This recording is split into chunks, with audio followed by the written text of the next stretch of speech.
Leí, ao perceber que estava prestes a descer à sepultura, chamou sua família para aconselhá-los e abençoá-los. Entre outras coisas, ele ensinou sobre a queda de Adão e Eva, falou sobre a liberdade e obediência e sobre a redenção por meio de Cristo. A Lamã e Lemuel ele disse: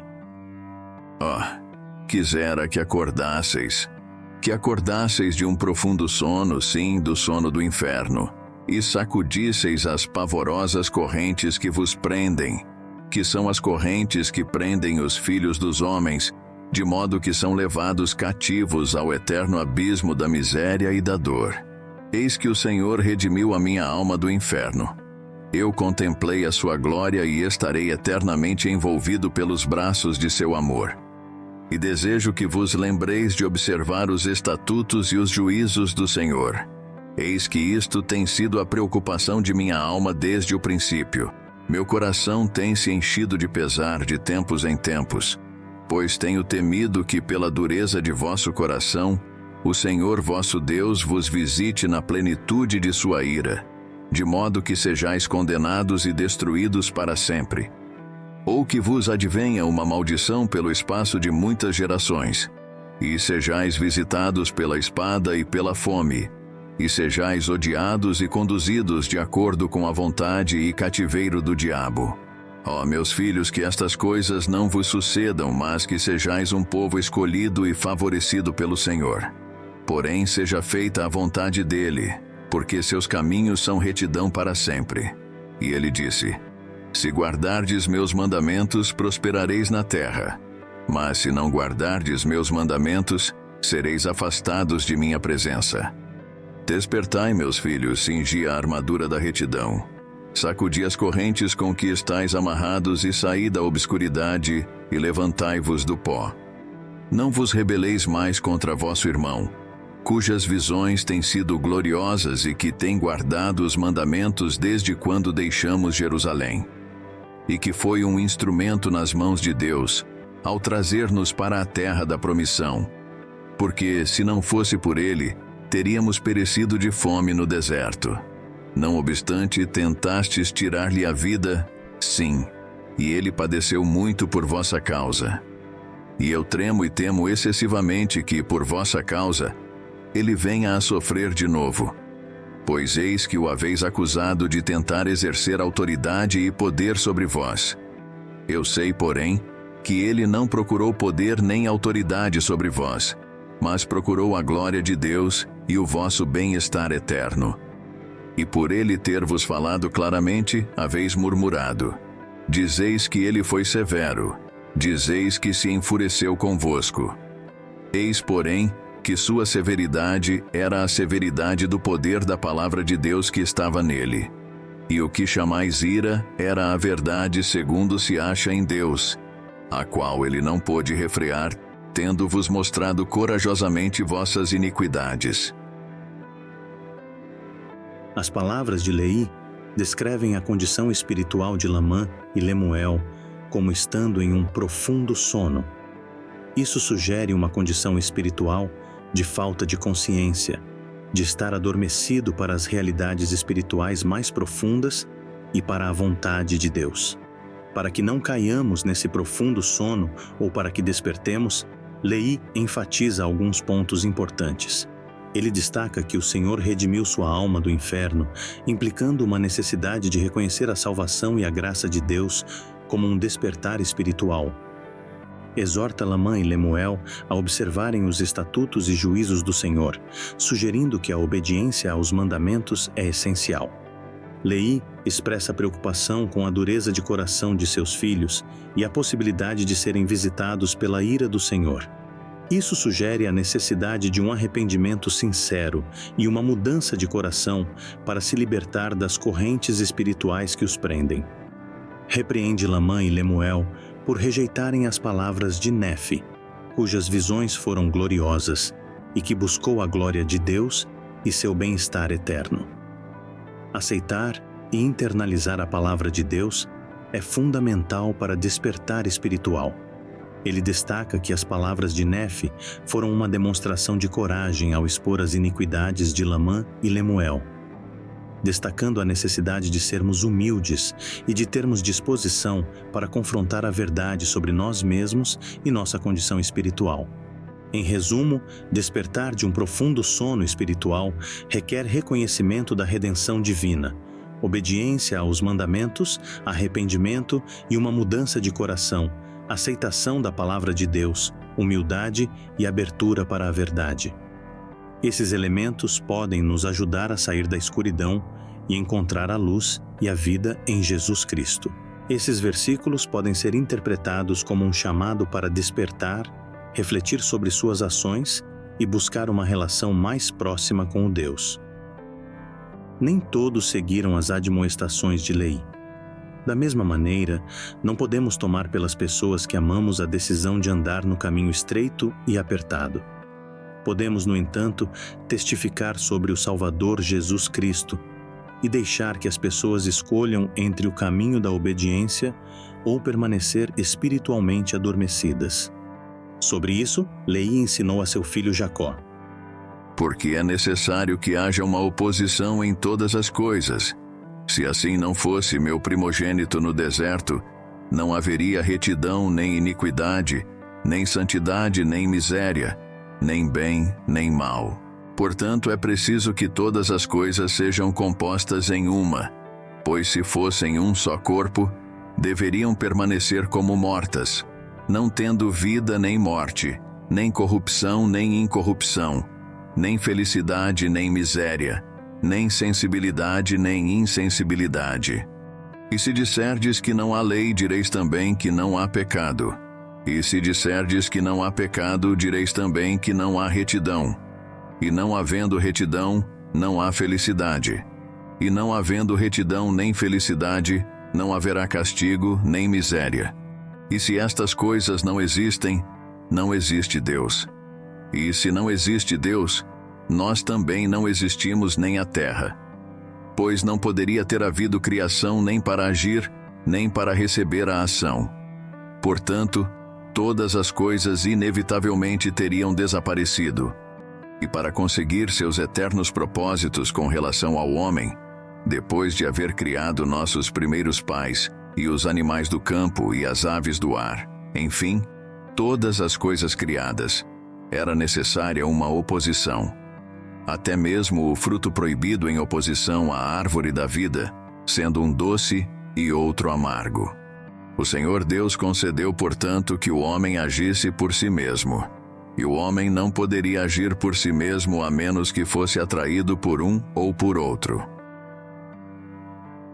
O arbítrio, ou a capacidade de fazer escolhas, é fundamental para o Pai Celestial e é um dos pilares do plano de felicidade e progresso eterno de seus filhos. Ele concede aos indivíduos a liberdade de escolher entre o bem e o mal, entre seguir a vontade de Deus ou seguir seus próprios desejos. Esse dom é o que permite às pessoas desenvolverem sua identidade, crescerem espiritualmente e buscarem a verdadeira felicidade. No entanto, algumas pessoas escolhem usar esse arbítrio de forma prejudicial, optando por seguir caminhos que os afastam de Deus e de seus mandamentos. Isso também ocorre devido à influência do adversário, que procura enfraquecer ou destruir o arbítrio das pessoas, tentando seduzi-las para o mal e para longe da luz de Cristo. Ele faz isso utilizando enganos, tentações e manipulações para levar as pessoas ao pecado e à miséria espiritual. Por outro lado, o Salvador, Jesus Cristo, é a fonte de ajuda e força para as pessoas resistirem às tentações do adversário e fazerem escolhas que conduzem à liberdade e à vida eterna. Ele oferece seu amor, sua graça e sua expiação para redimir aqueles que se arrependem de seus pecados e escolhem segui-lo.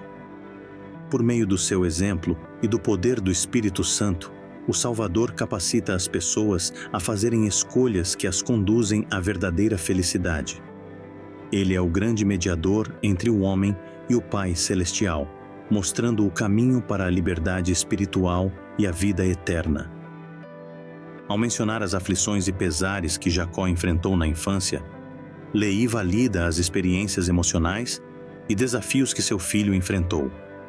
Isso demonstra empatia e compreensão por parte de Leí, fortalecendo o vínculo entre pai e filho. Leí não apenas reconhece as dificuldades passadas de Jacó, mas também oferece palavras de encorajamento e esperança. Ele destaca que Deus pode consagrar essas aflições para o benefício de Jacó, implicando que há um propósito maior por trás de seus sofrimentos. Para nós, o testemunho de Leí também é importante porque nos oferece insights sobre a natureza de Deus e seu plano para a humanidade. Ele ensina que a redenção vem por meio do Santo Messias, que se oferece em sacrifício pelo pecado. Isso nos lembra da misericórdia e do amor de Deus, que oferece uma maneira para os pecadores serem perdoados. Explica a necessidade da oposição em todas as coisas, e que sem oposição não haveria retidão nem felicidade. Isso nos ajuda a entender a importância dos desafios e dificuldades em nossas vidas, pois eles nos permitem aprender, crescer e progredir espiritualmente. O testemunho de Leí reforça a ideia de que todas as coisas foram feitas segundo a sabedoria de Deus e que há um propósito divino por trás de nossa existência e das experiências que enfrentamos. A consagração de nossas aflições para nosso benefício pode ocorrer quando escolhemos confiar em Deus e buscamos sua orientação e ajuda durante os tempos difíceis. Ao enfrentar as aflições com fé e perseverança, podemos encontrar força, crescimento pessoal e até mesmo bênçãos inesperadas. Como Leí expressa, Ele consagrará tuas aflições para teu benefício. Sugere que nossos desafios não são em vão, mas podem ser transformados em algo positivo por meio da intervenção divina.